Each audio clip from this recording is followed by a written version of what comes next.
السلام علیکم ورحمۃ اللہ وبرکاتہ۔ میرا نام ہے عابد علی اور میں اپنے چینل علامہ عابد علی اشرفی سے آپ سے مخاطب ہوں۔ امید کرتا ہوں کہ آپ خیریت سے ہوں گے اور دعا کرتا ہوں کہ اللہ پاک آپ کو سلامت رکھے۔ محرم میں گناہوں سے توبہ اور نئی زندگی کی ابتدا۔ محرم الحرام نیا اسلامی سال ہوتا ہے۔ اس میں کیے گئے اعمال سال بھر کے لیے روحانی اثر رکھتے ہیں۔ اگر آپ سچی توبہ کرنا چاہتے ہیں تو یہ مہینہ آپ کے لیے ایک بہترین موقع ہے۔ تو کسی تنہائی میں باوضو ہو کر 2 رکعات نماز توبہ پڑھیں تو 100 مرتبہ استغفر اللہ العظیم الذی لا الہ الا هو الحی القیوم واتوب الیہ پڑھیں اور اللہ سے رو رو کر معافی مانگیں۔ پھر 100 بار درود ابراہیم پڑھیں۔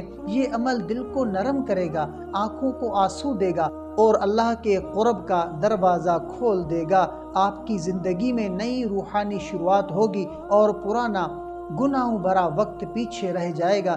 اللہ تعالیٰ سے دعا ہے کہ یہ محرم ہم سب کے لیے مغفرت، رحمت، رزق، صحت، حفاظت اور قرب الہی کا ذریعہ بنے۔ تو امید ہے کہ آپ کو یہ ویڈیو پسند آئی ہوگی۔ اگر آپ کو یہ ویڈیو پسند آئی ہو تو ویڈیو کو لائک کریں اور شیئر کریں۔ چینل پر نئے ہیں تو سبسکرائب کریں۔ تو ملتے ہیں اگلی ویڈیو میں، تب تک کے لیے اپنا بہت سارا خیال رکھیں اور ہمیں اپنی دعاؤں میں یاد رکھیں۔ السلام علیکم ورحمۃ اللہ وبرکاتہ۔